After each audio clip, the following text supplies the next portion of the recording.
So hello, my name is Sophia Rubinson, and today I'm going to be presenting to you about what really motivates voters to turn out in midterm elections. So to start off, how many of you plan on voting in the next election? Oh, awesome! So 100% of the people in the room. Okay, so as you can see by that little poll, political involvement has increased a lot recently.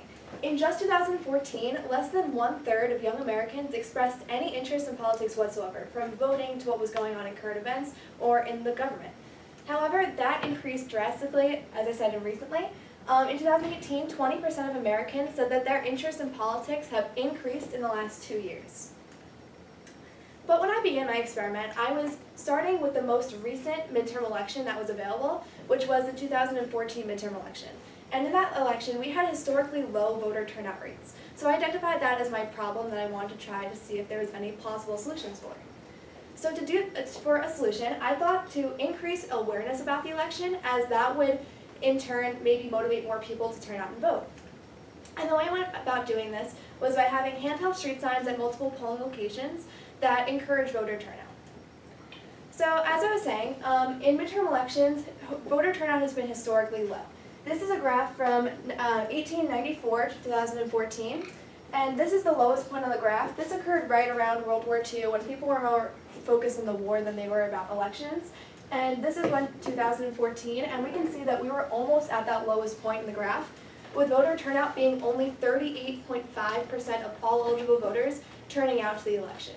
And the reason why this is so concerning is because in every midterm election, we're choosing our representatives who are going to make decisions that are directly impacting our lives. And if only 38.5% of all voters are turning out to the election, we're not getting an accurate representation of how people really feel. So researchers have come up with multiple voter mobilization strategies to try to increase voter turnout in the past.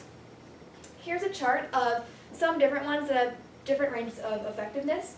The most effective being face-to-face canvassing, which means going door to door. This has been proven to increase voter turnout by up to 8%, which is actually very significant. Also, volunteer phone calls, text messaging reminding voters to turn out and vote, and street signs in one experiment in New York City were all proven to increase voter turnout by up to 3%, which may not sound like a lot, but 3% can really make a difference in a lot of close elections. However, there are some that have had no effectiveness, and those include robocalls and emails. There's another way we can look through these strategies, and that's their cost effectiveness. Street signs in New York City were estimated to cost between $8 and $17 per vote, depending on how much volunteers were compensated. Also in this price range is canvassing, which can cost a campaign about $20 per vote. Direct mail is more expensive, costing about $60 per vote, and phone banks can cost a professional campaign about $100 per vote. So with all of this data, I decided to look at handheld street signs because they have had relatively high effectiveness in an urban environment in the past, and they're also the least expensive of the options.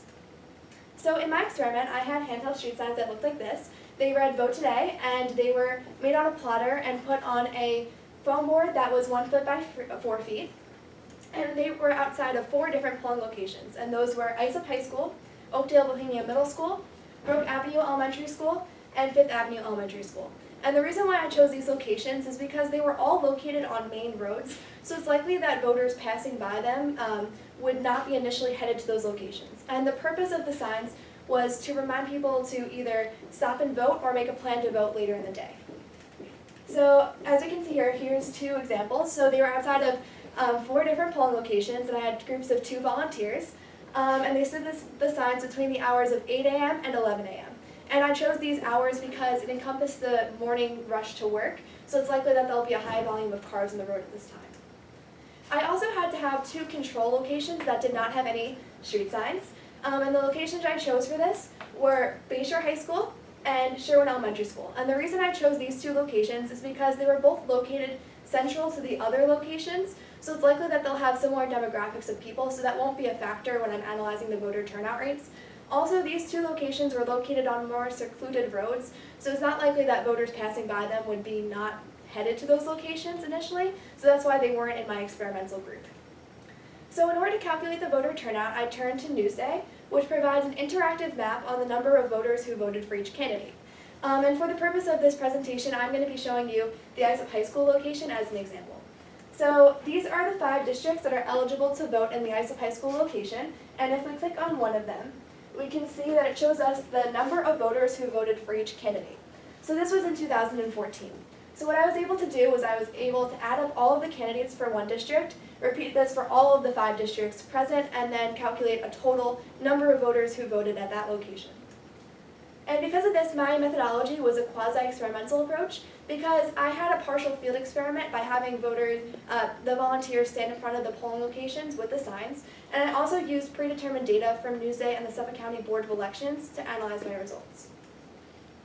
So as I was mentioning, I got the number of registered voters from the Suffolk County Board of Elections through a FOIL request, and I needed the number of registered voters because simply looking at the number of people who actually turned out doesn't tell us the full story, because in both years, 2014 and 2016, there's been in every location an increase in the number of registered voters, and also each location has a different number of registered voters. So I wanted to calculate a percent in voter turnout as opposed to just looking at the raw numbers. So as you can see here, I got the number of districts in that location as well as the number of registered voters in each year. And then I was able to calculate my voter turnout rates. So this is for Islip High School in 2014. I had my number of total registered for all of the locations, my total turnout rate, and then I divided the total turnout by the number of registered voters to get my percent turnout. And I repeated this exact same methodology for the 2018 election, and I was able to get the percent turnout for that. So once I had all of my data, I calculated the percent increase in voter turnout for each location. So as we can see here, this is the Brook Avenue Elementary School location, and it had the highest increase in voter turnout. And also, all of the locations in blue are the ones that had the street signs, and the ones in red are the ones that did not have the street signs. The rest of the locations had very similar voter turnout rates, with the locations without the signs having a slightly higher increase than the ones without, except for the one outlier. So I was able to calculate that the average increase for the locations with signs was 16.37%, and the average increase in voter turnout for the locations without the signs was 16.77%. So as a conclusion, I determined that the street signs did not have any effect. And while it is evident that the locations without the street signs did have a slightly higher voter turnout rate, it's so insignificant, so we can't conclude that the street signs were actually deterring people, but rather that they just had no effect.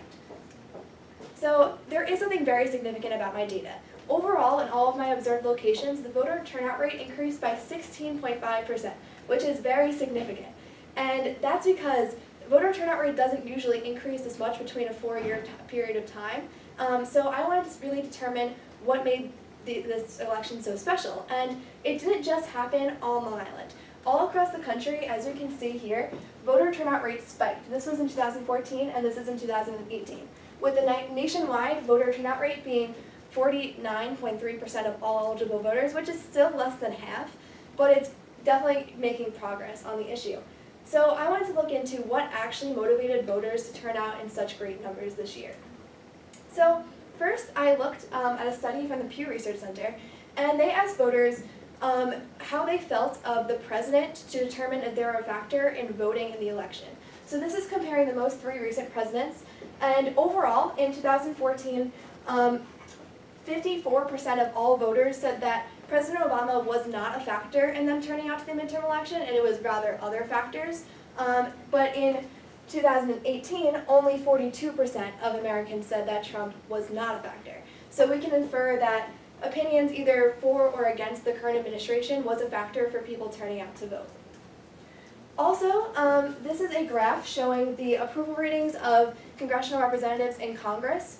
And we can see that the overall trend in this graph is down from 2001 in approval ratings of congressional leaders, with a kind of a spike down in 2017. So that can also be another factor for why people chose to vote in this election as opposed to in 2014. So to conclude, I started off my research by looking at the most current midterm election, which was in 2014. And I determined that there was very low voter turnout rates in that election. So in order to solve this problem, I thought that we should increase awareness about the election, and this would be a viable way to increase voter turnout.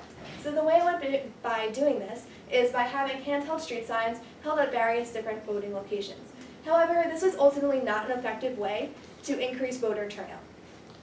Instead, it's more about the political climate that really can dictate whether people turn out to vote.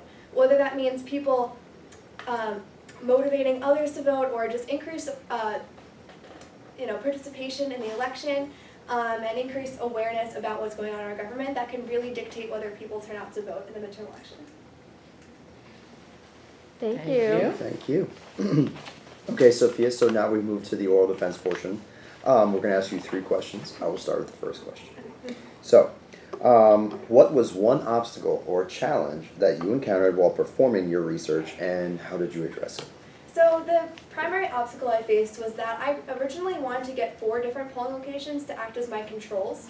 So when I submitted my FOIL request to the Suffolk County Board of Elections, I requested 4 control locations, but they only provided me with the number of registered voters at 2. So then we resubmitted the FOIL request a couple of times actually, and they were initially denied and then ignored. So that was the biggest obstacle I faced.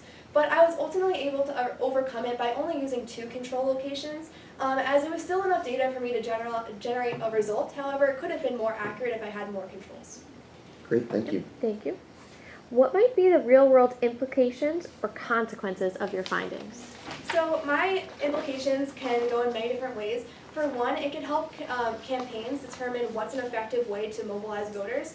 So while it was determined in my experiment that handheld street signs weren't effective in a suburban environment, they were proven effective in urban environments like in New York City in one study in 2009. So that could be something that campaigns can look into, whether it's just suburban environments that don't work or if there was something wrong with my experiment. Also, it can help campaigns determine that maybe it's more about how people are feeling about the election rather than mobilization strategies that are driving voter participation. Thank you. And last question. If you could revisit the research process, what would you do differently and why? So if I could revisit, I think I would want to have the volunteers maybe stand on the day before Election Day for a longer period of time. So due to constraints, I was using high school students as mine. We weren't able to stand on the day before because we had school. And also I had to do a very limited time period because I only had 1 set. So if I could have more volunteers stand for a longer period of time, I think that might have a bigger impact. It might be one of the major limitations with my findings. Great, thank you. Thank you. Thank you very much.